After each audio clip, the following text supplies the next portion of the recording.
Hey everybody, it's Rick Trummer from Rick Trummer Consulting and Training. Hope everyone's doing well and enjoying the video series that I've been posting on. This is part of my 30-day, 30 video initiative that I'm going to be pushing out different information out there. In video 1, we discussed how to set up your computer to be working with labs and getting that all taken care of. In video 2, I actually went into delving into different workflow options that you could go to and what to set your computer on, and talked a little bit about calibration and things like that. So now, once we're past the calibration area, what do we do? How do we be able to trust our devices that we have and be able to use perfect color? Well, the first thing that we're going to do is we're going to take a look at some different photographs. The next 3 videos in the series, videos 3, 4, and 5, what they're going to be doing is we're going to be showing you how to be able to color correct using basically a click button inside Photoshop.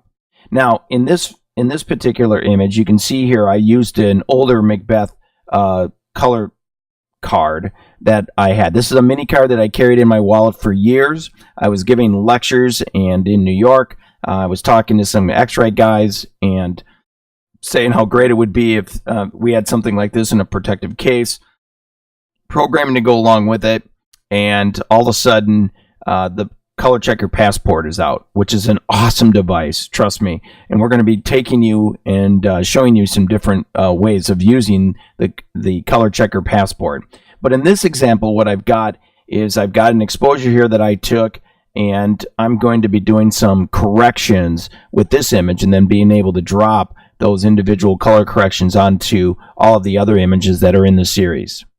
The first thing that we have to do is we have to set up our computer properly so that it's working with the lab and your output, no matter whether you're doing your own output on your inkjet or your Canon printers or whatever printer you have, or if you're using a lab. You have to know that the color is going to be right inside your system.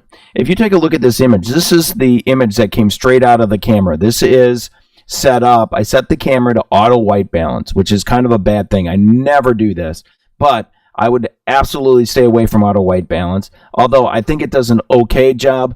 Every time you move the camera a little bit, it's going to change the color a little bit on where it's pointing. Although your subject hasn't changed, it may be analyzing the shot differently, and all of a sudden you're going to see slight color variations as you're using auto white balance. So how do we get away from that? Well, set it up to a predestined spot, whether it be you're setting up to a specific color. Maybe you're setting your Kelvin temperature up in there because you have a color meter that you're using in the market like I do. Or maybe you can set it to shade or sunny or whatever predestined spot that you have with it. And then that way, when you make a color adjustment on one, you can actually make that a color adjustment for all of them. So you could do that. What I did here, like I said, is auto white balance. And I also set my camera on program because I wanted to show everybody the bad thing that program does. When you set your camera up to program, your camera's going to want to try to underexpose to make sure that everything lands in your histogram area. It lands within that 5 to 6 stops of dynamic range that your camera can handle. But as you can see, this possibly looks underexposed. We're going to take a look and see if it really is using the different mechanics inside Photoshop. So let's set up our color or our different devices inside here. What I'm going to do is I'm going to show you how to use the curves menu with this. Now, you can use whatever menu you want. Okay, if you're a levels person, you can do that. If you do this setting in color adjustments, you can do it in there as well. Once you have your eyedroppers set up, then everything becomes very, very simplified. The first thing we're going to do is we're going to click the 3 eyedroppers that we have over here inside the box. What we're going to do is we're going to double click on the white eyedropper. That's the last eyedropper in the series here, and double click, and you'll notice that it comes up to the color picker area. Now, these are set at 255. If you're going to be setting these up, these are all set to 255 right here in R, G, and B. All right. What you need to do is you need to set these up so that they can be printed by all the labs or your printer that you're printing on. So areas that you can save, the safe area is 245. So I want you to go down and set these up to 245, 245, 245. Now, that's the safe zone. That's a safe white that will be able to show some detail in it. If you really want to be safe, a lot of people will tell you to set these up to 240, but most labs will be able to print to 245 and be able to show white with a little bit of detail, and that's kind of where we want to be. So once we set that up, we're going to click OK, and this is the error message that comes up. It says save the new target colors as your default. Your answer is yes. You want to save those up as your new default. So let's go in and now save. Let's go into the black eyedropper. So double click on the black eyedropper, and you'll notice these are set up to 000 when you go in. Okay, the safe zone for all labs is right around 6, but to be really clear of what you're looking for here is you're looking with black with a tidge of detail. And to be really safe, you want to set these up to 10. Like I said, most labs can print down to 6, although they have problems. Some labs have problem with that. The safe zone is 10. It's a small little range in between there. I always err on the side, if you've noticed, I always err on the side of, getting it a little bit inside than a little bit of the outside. So go ahead and click OK. 10, 10, and 10. And again, you're going to get this little error message that comes up. Your answer is yes. The next one you want to set up is your gray zone. So we're going to click on this. You'll notice that the default is 128. And what we're going to do is we're going to set this up since we moved black and white. You notice we moved them both 10 points. We're going to put this now in between. We're going to move this up 5 points. So our new mid value is going to be 133 down the line. Okay, so 133, 133, 133, and that's for your gray zone. You're going to click OK, and again, you're going to use that as your new default. So once you've set this up this way, it's always going to be saved, and you will never have to worry about this again. So we have this set up as our default. Now, what do we do next? Well, if we have a color checker passport, or a Macbeth card, or whatever we have in the shot, this becomes very easy. If you have something that has a gray, a black, and a white point on it, this becomes very easy. You click on the white eyedropper, and you're going to connect it to the white. Now, the white eyedropper is going to adjust for your exposure. That's the first thing that's going to get taken care of, your exposure.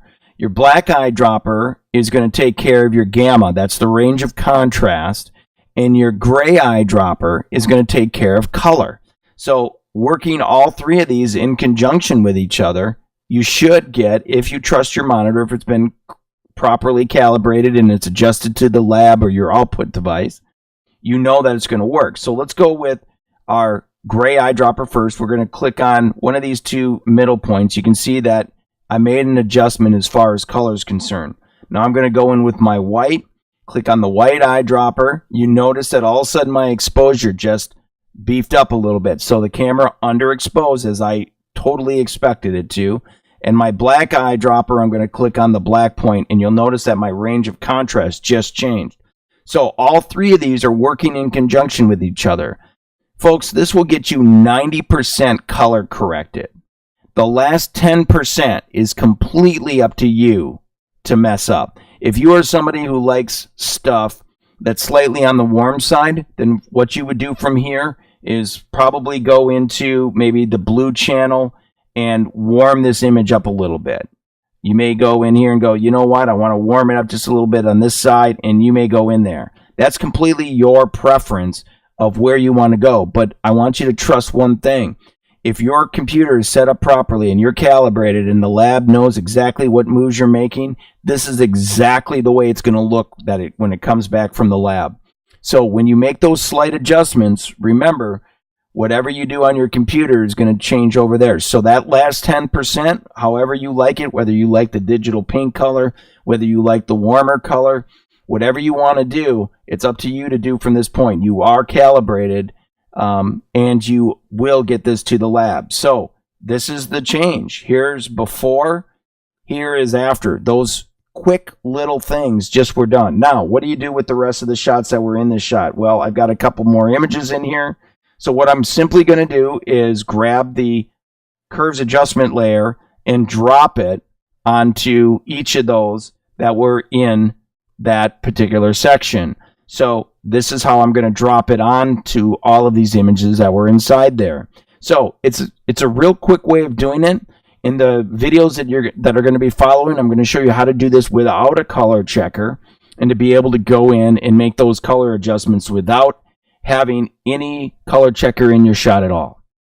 So until next time, again, this is Rick Trummer from Rick Trummer Consulting and Training. Thank you for spending another few moments with me and learning a little bit of something about color inside Photoshop. Remember, you can always go to Rick Trummer Consulting and Training. You can go right to the www.ricktrummer.com to be able to go into our website and take a look at all of the different classes that we have for beginners into professional training. We also have courses on Photoshop. All of that stuff is inside of our site. You can also go into the products area. We have some different training videos in there that are much longer than the ones I'm posting online. So if you want to learn something about something a little bit more complicated, you can actually go into the training video sites where you can pick up a lot of the different things that we're going to be talking about inside the video series here. So until next time, again, this is Rick Trummer from Rick Trummer Consulting and Training. I hope you're having a great day, and thanks for watching.